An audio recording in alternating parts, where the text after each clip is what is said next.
दोस्तों जय हिंद। आज के इस सेशन में हम बात करेंगे पूरा एंशियंट हिस्ट्री का, प्राचीन भारत का पूरा वन लाइनर क्वेश्चन इस वीडियो में हम पूरा डिस्कस करेंगे टॉपिक वाइज। ठीक है, टॉपिक वाइज में टॉपिक क्या क्या अपना रहने वाला है। सिंधु सभ्यता या हड़प्पा सभ्यता, वैदिक सभ्यता, 16 महाजनपद, मगध महाजनपद, हर्यंक वंश, नाग वंश, नंद वंश, मौर्य वंश, शुंग वंश, कर्ण वंश, सातवाहन वंश और लास्ट में हम बात करेंगे गुप्त वंश के बारे में। ठीक है, इन सभी वंशों का और इन सभी सभ्यताओं का हम पूरा बढ़िया से विभाजन करके वन लाइनर क्वेश्चन के रूप में जो है आपको बताएंगे। बहुत ही इंपॉर्टेंट वीडियो होने वाली, थोड़ा सा लंबा होगा वीडियो, कोई दिक्कत नहीं है, बस आपको नॉलेज मिलना चाहिए इस वीडियो से। ठीक है, और अंत तक वीडियो को जरूर देखिएगा। सबसे पहले हम शुरू करते हैं सिंधु घाटी सभ्यता की। देखिए, एंशियंट हिस्ट्री हम आपको पढ़ा दे रहे हैं, इसका हम 10K लाइक्स का जो है एम रखते हैं। अगर जिस दिन 10,000 लाइक्स इसमें हो गए, उसके बाद हम तुरंत जो है मेडामन हिस्ट्री यानी कि मध्यकालीन भारत का one liner same to same लेके आएंगे। उसमें भी 10,000 जो है लाइक्स हो गए, उसके बाद हम मॉडर्न हिस्ट्री का लेके आएंगे जो एग्जाम में बहुत बार पूछा जाता है। ठीक है, आइए शुरू करते हैं अपने शानदार टॉपिक को शानदार तरीके से। हम बात करें सिंधु सभ्यता या हड़प्पा सभ्यता की, तो सिंधु सभ्यता या हड़प्पा सभ्यता में अब हम वन लाइनर क्वेश्चन देखेंगे तो थोड़ा तेजी से हम चलेंगे, ना कि बहुत धीरे धीरे। ठीक है, तो वीडियो वैसे भी बहुत ज़्यादा लंबा होने वाला है। जैसे हम बात करें पहले नंबर क्वेश्चन की, तो दुनिया के सबसे प्राचीन और उन्नत सभ्यता का नाम क्या है, तो इसका नाम है सिंधु सभ्यता। इस सभ्यता का विकास किस नदी के किनारे हुआ था, तो सिंधु नदी और घग्गर जिसको सरस्वती नदी बोलते हैं, दो नदियों के किनारे हुआ था। ठीक है, अब हम बात करें सिंधु सभ्यता की सर्वमान्य तिथि क्या मानी गई है, तो ये 2400 ईसा पूर्व से लेकर 1700 ईसा पूर्व मानी गई है। ठीक है, तो ये एग्जाम में पूछा जाता है।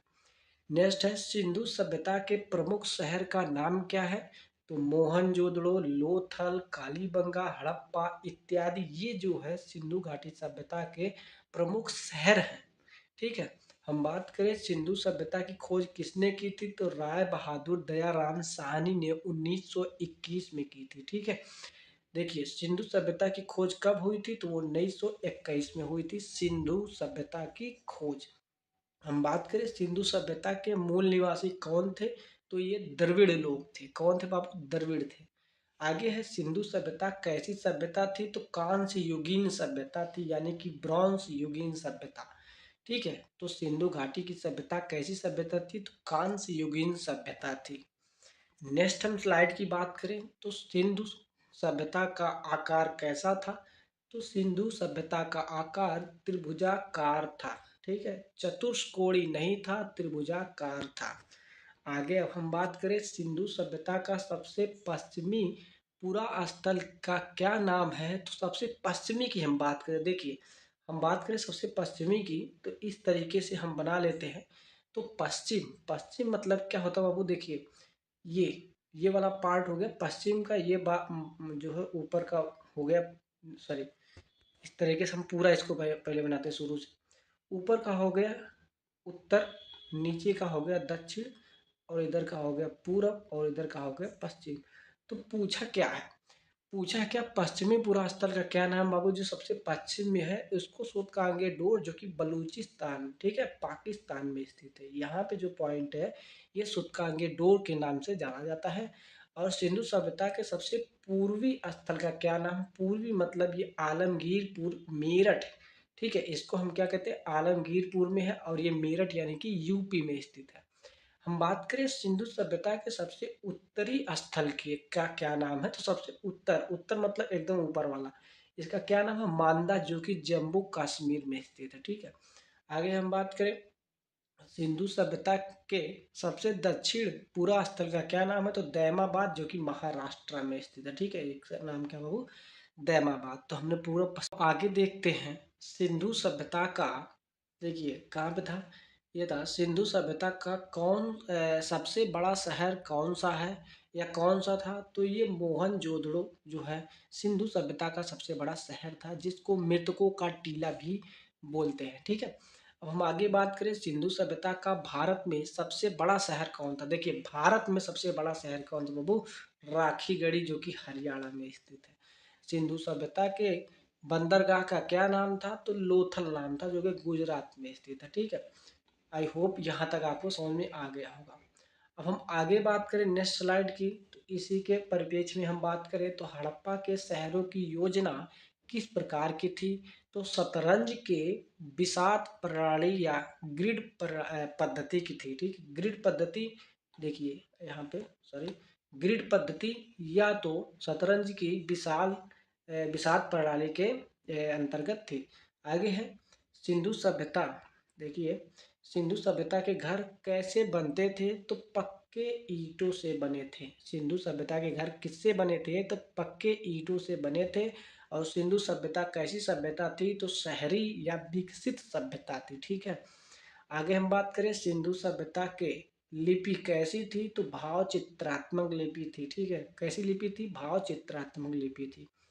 सिंधु सभ्यता के अर्थव्यवस्था की क्या ताकत थी, यानी कि सिंधु सभ्यता की अर्थव्यवस्था का मुख्य व्यवसाय क्या था, तो ये कृषि प्लस पशुपालन था। कृषि और पशुपालन पर इसकी अर्थव्यवस्था टिकी हुई थी। आगे है सिंधु सभ्यता के किस नगर को मुर्दों का टीला कहा जाता है। मैंने अभी आपको बताया मोहनजोदड़ो को कहा जाता है, क्योंकि यहाँ पे बहुत सारे जो है हड्डी मिले थे, बहुत सारे मुर्दों के साक्ष्य मिले थे। ठीक है, इसलिए इसको हम क्या बोलते हैं, मुर्दों का टीला बोलते हैं। किसको, मोहनजोदड़ो को। आगे हम बात करें मोहनजोदड़ो शहर किस नदी के किनारे बसा था, तो ये सिंधु नदी के किनारे बसा हुआ था। आगे हम बात करें हड़प्पा शहर किस नदी के किनारे बसा हुआ था, तो रावी नदी के किनारे बसा हुआ था। ठीक है, अब हम आगे बात करें सिंधु सभ्यता का लास्ट स्लाइड है, नियोजित रूप से बसा हुआ विश्व का सबसे प्राचीन शहर किसे माना जाता है, तो ये मोहनजोदड़ो को माना जाता है। आगे है सिंधु सभ्यता के किस स्थल से नर्तकी की कांस्य की मूर्ति, यानी कि नर्तकी नर्तकी मतलब क्या होता है, नचनिया होता है। ठीक है, तो कांस्य की नचनिया कहाँ मिली थी बाबू, मोहनजोदड़ो मिली थी। ठीक है, तो सिंधु सभ्यता के किस शहर को यूनेस्को के विश्व विरासत स्थल की सूची में शामिल किया गया था। हाल ही में एक क्वेश्चन पूछा गया था। ठीक है, तो धौलावीरा को शामिल किया गया। भारत का 40वां जो है स्थान है जो विश्व धरोहर में शामिल किया गया। ठीक है, तो ये हमने सारी बातें कर ली हड़प्पा सभ्यता से रिलेटेड। अब हम बात करते हैं नेक्स्ट टॉपिक की, वैदिक सभ्यता की। ठीक है, वैदिक सिविलाइजेशन। देखिए वैदिक सिविलाइजेशन में क्या है, वैदिक सभ्यता को यहाँ पे आप देख सकते हैं, वैदिक सभ्यता को भारत में किसके द्वारा प्रारंभ किया गया, तो ये आर्यों के द्वारा प्रारंभ किया गया था। वैदिक सभ्यता का अध्ययन कितने भागों में विभाजित कर किया जाता है, तो विभाजित कितने भागों में किया जाता है, तो दो भागों में विभाजित किया जाता है। एक है पूर्व वैदिक काल, और जिसे ऋग वैदिक काल भी कहते हैं। दूसरा है उत्तर वैदिक काल। ठीक है, आगे है किस काल में ऋग्वेद की रचना हुई थी, तो ऋग वैदिक काल में ऋग्वेद की रचना हुई थी। बाकी तीन जो वेद हैं, यजुर्वेद, सामवेद और अथर्ववेद, इनकी रचना उत्तर वैदिक काल में हुई थी। ठीक है, आगे हम बात करें ऋग वैदिक काल के सर्वमान्य तिथि क्या है, तो 1500 से 1000 ईसा पूर्व इसकी सर्वमान्य तिथि है। किसकी, ऋग वैदिक काल की। आगे है वेद की संख्या कितनी है, तो वेदों की संख्या 4 है, ऋग्वेद, यजुर्वेद, सामवेद और अथर्ववेद। ठीक है, देखिए ये चारों वेद यहाँ पे लिखे गए हैं। आगे है उत्तर वैदिक काल का निर्धारित तिथि क्या है, तो ये 1000 ईस्वी से ईसा पूर्व से लेकर 600 ईसा पूर्व निर्धारित किया गया है। नेक्स्ट है उत्तर वैदिक काल में किन तीन वेदों की रचना हुई थी, तो देखिए उत्तर वैदिक काल में तीन वेदों की रचना यजुर्वेद, सामवेद और अथर्ववेद की हुई थी। और ऋग्वेद की रचना कहाँ पे बाबू हुई थी, तो ऋग वैदिक काल में हुई थी। ठीक है, अब हम आगे देखते हैं वेद का क्या अर्थ है, तो वेद का अर्थ होता है बाबू ज्ञान। ठीक है, वेद का अर्थ क्या होता है, ज्ञान होता है। चारों वेदों के सबसे प्राचीनतम वेद का क्या नाम है, चारों वेदों में सबसे प्राचीन वेद का क्या नाम है, ऋग्वेद। और सबसे नवीन अगर पूछे तो ये बाबू क्या है, अथर्ववेद। ठीक है, देखिए ऋग्वेद में कितने मंडल अर्थात अध्याय हैं, तो 10 मंडल हैं। ऋग्वेद की कितनी सूक्ति हैं, 1028 सूक्तियाँ हैं। संगीत का जन्म किस वेद से हुआ, तो संगीत का जो है सामवेद से हुआ था। ठीक है, आगे है कौन सा वेद गद्य और पद्य दोनों में लिखा गया है, तो यजुर्वेद जो है गद्य और पद्य दोनों में लिखा गया है। हम बात करें चारों वेदों में सबसे नवीनतम वेद कौन सा है, तो ये अथर्ववेद है, जिसको अथर्वा ऋषि ने लिखा था। वेदों का रचयिता या संकलनकर्ता किसे माना जाता है, तो महर्षि वेद व्यास को माना जाता है। ठीक है, अब आगे बात करें वैदिक सभ्यता के परिप्रेक्ष्य में वैदिक सभ्यता कैसी थी, तो ग्रामीण सभ्यता थी। हमने अभी बात किया इंडस वैली सिविलाइजेशन के, यानी कि सिंधु घाटी सभ्यता, तो ये एक शहरी सभ्यता थी, लेकिन वैदिक सभ्यता एक ग्रामीणी सभ्यता थी। ठीक है, तो आर्यों की भाषा क्या थी, संस्कृत। आर्यों की भाषा क्या थी, संस्कृत थी। ऋग्वेद के किस मंडल में 4 वर्ण बताए गए हैं, तो 10वें मंडल में 4 वर्ण बताए गए हैं। कौन कौन से, ब्राह्मण, क्षत्रिय, वैश्य और शूद्र बताए गए हैं। आगे हम महापुराण की संख्या कितनी है, तो 18 है। उपनिषदों की संख्या कितनी है, 108 है। वेदांग की संख्या कितनी है, 6 है। ठीक है, वैदिक सभ्यता के देवगणों में सर्वोच्च स्थान किसे प्राप्त है, इंद्र और वरुण को प्राप्त हुआ वो। ठीक है, इंद्र और वरुण को सर्वोच्च जो है स्थान प्राप्त है। वैदिक काल में कितने प्रकार की विवाह प्रचलित थे, तो वैदिक काल में 8 प्रकार के विवाह जो है प्रचलित थे। ठीक है, यहाँ पे हमने वैदिक सभ्यता का बारे में मतलब वैदिक सभ्यता के बारे में भी डिस्कस कर लिया है।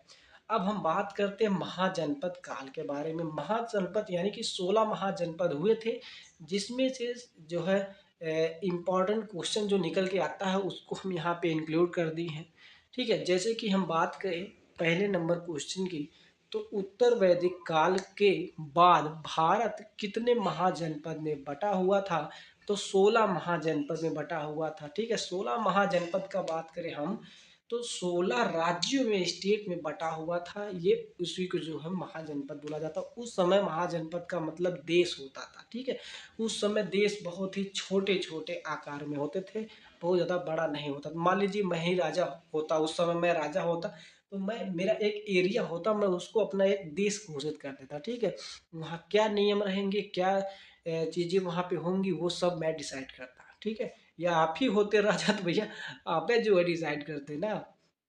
ठीक है, आगे हम बात करें 16 महाजनपद की जानकारी हमें किस बौद्ध ग्रंथ से मिलती है, तो ये अंगुत्तर निकाय से मिलती है। ठीक है, बौद्ध ग्रंथ है बाबू, कौन सा, अंगुत्तर निकाय। तो 16 महाजनपद की जानकारी हमें इसी ग्रंथ से मिल जाती है। आगे हम बात करें इन सभी महाजनपदों में शक्तिशाली कौन सबसे शक्तिशाली और भारत का प्रथम साम्राज्य बना, तो मगध महाजनपद सबसे शक्तिशाली था बाबू। कौन सा, मगध महाजनपद। आगे हम बात करें तो सिंधु सभ्यता के बाद भारत में नगरीकरण की दूसरी प्रक्रिया कहाँ से प्रारंभ हुई, तो महाजनपद काल से प्रारंभ हुई। बौद्ध धर्म तथा जैन धर्म सहित विभिन्न दार्शनिक विचारधाराओं का विकास किस काल में हुआ, तो महाजनपद काल में ही हुआ था। नेक्स्ट है मगध महाजनपद की राजधानी का क्या नाम था, राजगिरी। बाद में इसको पाटलिपुत्र कर दिया गया। ठीक है, तो मगध महाजनपद का क्या राजधानी कहाँ थी, राजगिरी थी, बाद में ये पाटलिपुत्र हो गई। ठीक है, आगे हम बात करें, देखिए मगध के राजवंश, हमने 16 महाजनपद के बारे में डिस्कस कर लिया। तो 16 महाजनपद में सबसे ज़्यादा जो शक्तिशाली हुआ, सबसे ज़्यादा जो निखर के आया या उभर के आया, तो वो मगध महाजनपद निखर के आया। ठीक है, तो मगध महाजनपद में टोटल 8 राजवंशों ने शासन किया, जैसे कि हर्यक वंश, नाग वंश या शिशु नाग वंश, नंद वंश, मौर्य वंश, शुंग वंश, कर्ण वंश, सातवाहन वंश और लास्ट में गुप्त वंश। इन 8 वंशों ने जो है शासन किया मगध महाजनपद में। ठीक है, जैसे हमने आपको दिल्ली में बताया था, दिल्ली सल्तनत में, तो दिल्ली सल्तनत भी 4 जो है राजवंशों ने शासन किया था। इसी प्रकार मगध महाजनपद में 8 राजवंशों ने शासन किया। इसकी ट्रिक हम आपको बता दें, हसीन माशुका। हसीन मासूका इसकी ट्रिक है, तो तुम लोग यही सब सुनने आते हो। ठीक है, मासूका मासूका, बेवफा। ठीक है, ये क्या होता है,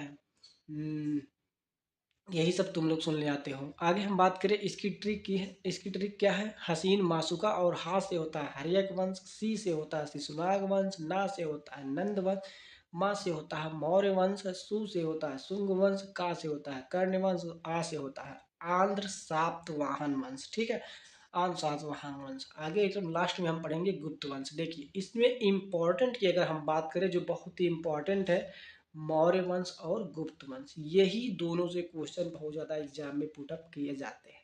ठीक है, तो आइए शुरू करते हैं हम सबसे पहले हर्यक वंश की। तो मगध के राजवंश में हम पढ़ेंगे हर्यक वंश की स्थापना किसने की थी, बिंबिसार ने की थी। नाग वंश की स्थापना शिशुनाग ने की थी। नंद वंश की स्थापना महापद्म नंद ने की थी। मौर्य वंश की स्थापना चंद्रगुप्त मौर्य ने की थी। शुंग वंश की स्थापना पुष्यमित्र शुंग ने की थी। कर्ण वंश की स्थापना वासुदेव ने की थी। सातवाहन वंश की स्थापना सिमुक ने की थी।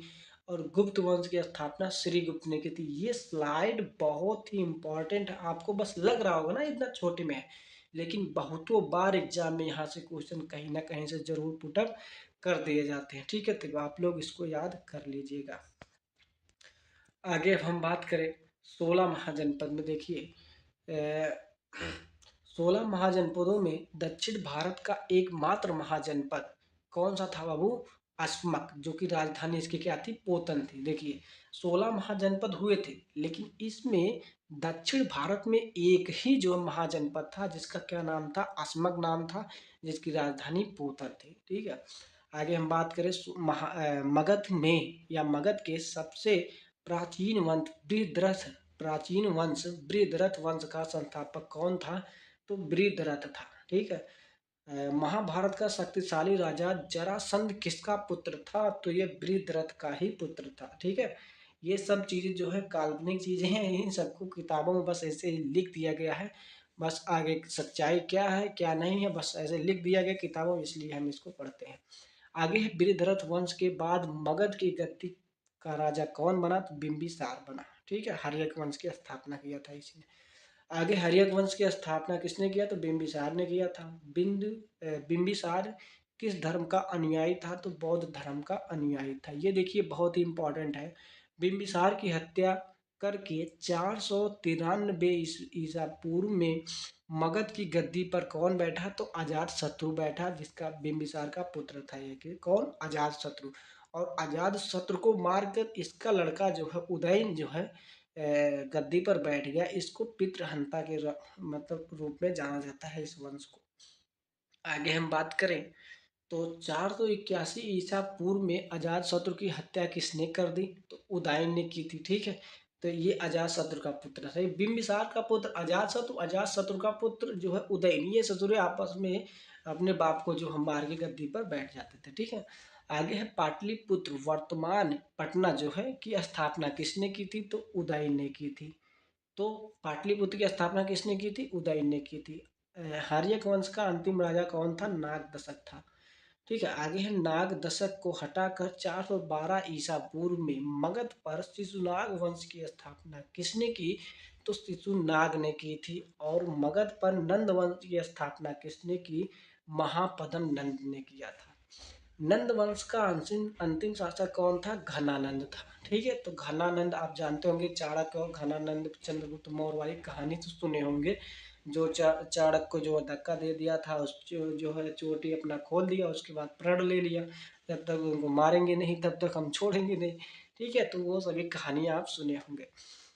और सिकंदर के आक्रमण के समय मगध का सम्राट कौन था, तो ये घनानंद था। देखिए इसी कारण चंद्रगुप्त मौर्य सॉरी वो जो चाणक्य था, ये घनानंद के दरबार में गया कि और उससे बताने लगा कि जो है सिकंदर जो है हमला करने वाला है, इसलिए कुछ ना कुछ किया जाए। तो घनानंद इतना जो है अपने घमंड में चूर था कि उसको जो है चंद्रगुप्त मौर्य, क्या नाम है उसका, चंद्रगुप्त मौर्य, चाणक्य हो कौटिल्य, चाणक्य को जो है धक्के मार के बाहर निकाल दिया। और वहीं से चाणक्य जो है अपनी शिखा खोले और उसके बाद बोले जब तक तुमको छोड़ेंगे फोड़ेंगे नहीं तब तक तुमको छोड़ेंगे नहीं। ठीक है, तो उसने चंद्रगुप्त मौर्य को तैयार किया और चंद्रगुप्त मौर्य ने घनानंद को मारा और मौर्य वंश की स्थापना कर दी। ठीक है, आगे है किसकी सहायता से चंद्रगुप्त मौर्य ने मगध पर नए राजवंश मौर्य वंश की स्थापना की? तो ये बाबू चाणक्य, जिसको कौटिल्य या अर्थशास्त्र का जनक जिसको बोला जाता है, कौटिल्य। ठीक है, इसके दम पे। अब हम बात करें मौर्य वंश की। देखिए मौर्य वंश का संस्थापक कौन था? चंद्रगुप्त मौर्य था। चंद्रगुप्त मौर्य मगध की राजगद्दी पर कब बैठा? 322 ईसा पूर्व में बैठा था। घनानंद को हराने में चंद्रगुप्त मौर्य की मदद किसने की? कौटिल्य ने की थी। कौटिल्य मतलब चाणक्य ही है। ठीक है, चंद्रगुप्त मौर्य का प्रधानमंत्री कौन बना? कौटिल्य बना। कौटिल्य किस पुस्तक को लिखा था? तो अर्थशास्त्र यानी पॉलिटिक्स को लिखा। देखिए अर्थशास्त्र का ये एक पुस्तक है। ठीक है, अर्थशास्त्र आप इकोनॉमी मत समझिएगा अर्थशास्त्र, ठीक है। तो ये कौन सा बाबू? अर्थशास्त्र यानी कि पॉलिटिक्स के बारे में बताती है कहानी, ये किताब जो है। ठीक है, आगे हम बात करें चंद्रगुप्त मौर्य किस धर्म का अनुयायी था? तो ये जो है जैन धर्म का अनुयायी था। संलेखना विधि के द्वारा इसकी जो है श्रवण बेलगोड़ा में मृत्यु हो गई थी। ठीक है, आगे हम बात करें चंद्रगुप्त मौर्य ने किसे हराया था? तो सेल्यूकस निकेटर को हराया था। 305 ईसा पूर्व में हराया था। सेल्यूकस निकेटर किसका सेनापति था? सिकंदर का सेनापति था। ठीक है, सेल्यूकस निकेटर। आगे हम बात करें सेल्यूकस निकेटर का राजदूत कौन था? तो मेगस्थनीज था, जो है चंद्रगुप्त के दरबार में रहता था। देखिए सेल्यूकस निकेटर, इसकी पुत्री थी कार्नेलिया। कार्नेलिया का विवाह जो है, जब सेल्यूकस निकेटर हार जाता है चंद्रगुप्त मौर्य से। आप शुरू से कहानी सुनिए। देखिए सिकंदर का सेनापति कौन था? वो सेल्यूकस निकेटर था। सेल्यूकस निकेटर जो है भारत पे हमला किया, उस समय जो है मौर्य वंश का शासन था और चंद्रगुप्त मौर्य यहाँ का जो है राजा था। और चंद्रगुप्त मौर्य ने सेल्यूकस निकेटर को हरा दिया। उसकी पुत्री थी कार्नेलिया, जो कि बहुत ही सुंदर थी। हाँ, ये सब सुनिया सभी है। तो चंद्रगुप्त मौर्य ने उसको हरा दिया, उसकी जो है पुत्री से शादी कर लिया। और उसकी पुत्री जो है भाई अब विदेश की थी, तो उसको हिंदी हिंदी आती नहीं थी। ठीक है, तो यहाँ पे जो भाषा थी उसको समझ में आती नहीं थी, तो इसलिए सेल्यूकस निकेटर ने मेगास्थनीज को भेजा। ठीक है, मेगास्थनीज को भेजा कहाँ? चंद्रगुप्त मौर्य के दरबार में। ठीक है, तो यही सब कहानी थी। आगे है मेगास्थनीज द्वारा लिखी गई पुस्तक का क्या नाम है? इंड का नाम है। तो मेगास्थनीज के द्वारा इंड का नामक पुस्तक लिखी गई है। ठीक है, आगे है चंद्रगुप्त मौर्य ने भारत के कितने महाजनपद पर कब्जा किया? तो 8 महाजनपद पर कब्जा कर लिया था। मौर्य वंश के प्रचलित मुद्रा का क्या नाम है? तो क्या नाम है बाबू? पर्ण। ठीक है, पर्ण। आगे है चंद्रगुप्त मौर्य की मृत्यु कहाँ हुई थी? सरवण बेलगोला में हुई थी, कर्नाटक में, उपवास के दौरान। हमने बताया ना जैन धर्म में एक विधि होती है संलेखना विधि, मतलब खाना पीना आप त्याग दिए, जब आप मृत्यु के करीब होंगे तो आप खाना पीना त्याग देंगे, उसके बाद आपकी मृत्यु हो जाएगी उपवास के दौरान, यानी कि संलेखना विधि। अब ऐसे आप बैठ जाइए एकदम पूरा खाना पीना छोड़ के, कितने दिन जीवित रहेंगे बाबू? कितने दिन? ठीक है, तो यही होता है संलेखना विधि, जैन धर्म में एक प्रथा है। ठीक है, आगे हम बात करें चंद्रगुप्त मौर्य के बाद मगध का सम्राट कौन बना? तो बिंदुसार बना, जो कि चंद्रगुप्त का पुत्र था। ठीक है, बिंदुसार को अन्य किस नाम से जाना जाता है? तो अमित्र घात के नाम से जाना जाता है। बिंदुसार किस संप्रदाय का अनुयायी था? तो आजीवक संप्रदाय का अनुयायी था। कौन? बिंदुसार।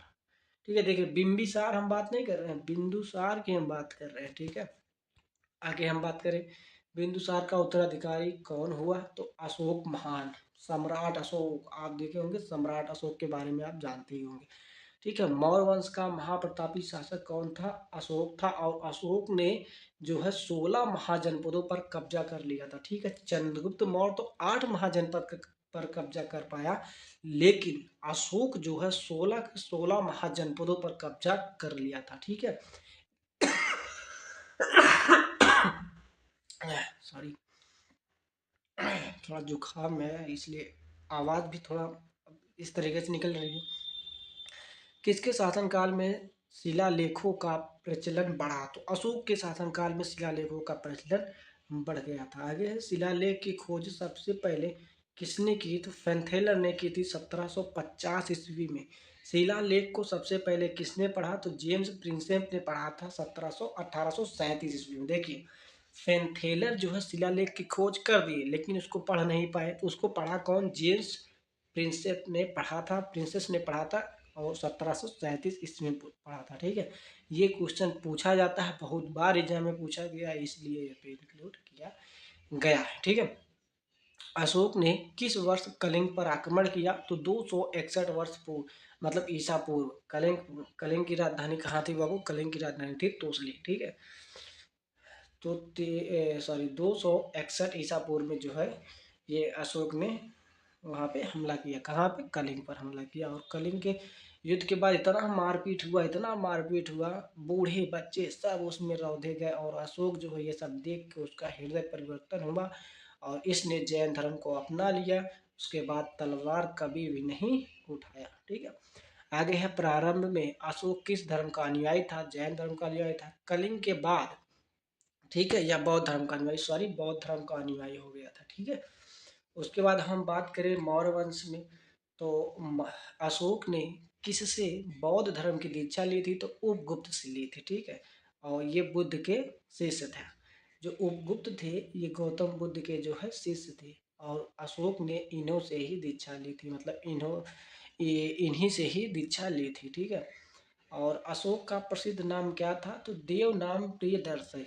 देव नाम प्रियदर्शी ये भी पूछा जाता है। मौर्य वंश का अंतिम शासक कौन था? वृद्धरथ था। वृद्धरथ की हत्या किसने की? तो सेनापति पुष्यमित्र शुंग ने की थी, 185 ईसा पूर्व में की थी। और पुष्यमित्र शुंग जो है मौर्य वंश के जो है अंतिम राजा को मार देता है, जिसका नाम वृद्धरथ होता है। ठीक है, आगे हम बात करें अब गुप्त वंश की। गुप्त वंश से बहुत ही इंपॉर्टेंट क्वेश्चन पूछा जाता है, ये जरूर पूछा जाता है। जैसे कि गुप्त वंश का संस्थापक कौन था? तो श्रीगुप्त था।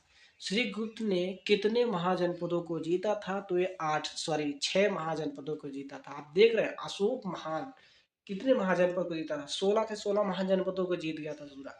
ठीक है, और हम बात करें गुप्त वंश का प्रथम महान सम्राट कौन था? तो चंद्रगुप्त मौर्य था। गुप्त वंश की गुप्त संवत की स्थापना किसने की? चंद्रगुप्त प्रथम ने की थी। देखिए चंद्रगुप्त जो आ रहा बार बार ना, ये चंद्रगुप्त मौर्य वाला नहीं, ये गुप्त वंश का है। ठीक है, आगे हम बात करें किसने महाराजा धीराज की उपाधि धारण की? तो चंद्रगुप्त प्रथम ने की थी। और चंद्रगुप्त प्रथम का उत्तराधिकारी कौन बना? समुद्रगुप्त बना। ठीक है, समुद्रगुप्त। आगे बात करें हम भारत का नेपोलियन किसे कहा जाता है? समुद्रगुप्त को कहा जाता है। ठीक है, यह देखिए आर्यावर्त के 9 और दक्षिण के 12 शासकों को पराजित किया था। ठीक है, ये कौन सा? समुद्रगुप्त बाबू। अब हम आगे बात करें, लास्ट स्लाइड है ये देखिए गुप्त वंश की। ये या तो हम कह लें प्राचीन इतिहास की या एंशियंट हिस्ट्री की वीडियो आपकी समाप्त होने वाली। देखिए संगीत का प्रेमी कौन था? तो संगीत का प्रेमी समुद्रगुप्त था। ये सिक्कों पर बीड़ा वादन करते हुए दिखाई गया है, मतलब दिखाया गया है। इसके सिक्कों पर वीणा बजाती हुई देवी का जो है अंकन मिला है, इसलिए इसको कहते हैं लोग कि संगीत का प्रेमी था। और समुद्रगुप्त का उत्तराधिकारी कौन बना? चंद्रगुप्त सेकेंड, यानी कि चंद्रगुप्त द्वितीय, जिसको विक्रमादित्य भी बोला जाता है। आप विक्रमादित्य की कहानी जरूर सुने होंगे। ठीक है, तो चंद्रगुप्त सेकंड ने कौन सी उपाधि धारण की? तो विक्रमादित्य की उपाधि धारण की थी।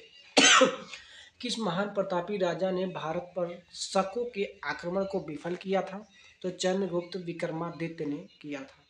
नेक्स्ट है किसके शासनकाल में चीनी बौद्ध यात्री फाहियान भारत आया था? तो चंद्रगुप्त या विक्रमादित्य के शासनकाल में आया था। किसके दरबार में 9 विद्वानों की एक मंडली या नवरत्न निवास करती थी? तो चंद्रगुप्त विक्रमादित्य के दरबार में करती थी। चंद्रगुप्त विक्रमादित्य का उत्तराधिकारी कौन बना?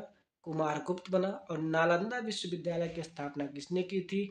तो कुमारगुप्त ने ही की थी। ठीक है, तो ये अपना सेशन खत्म होता है यहीं पे।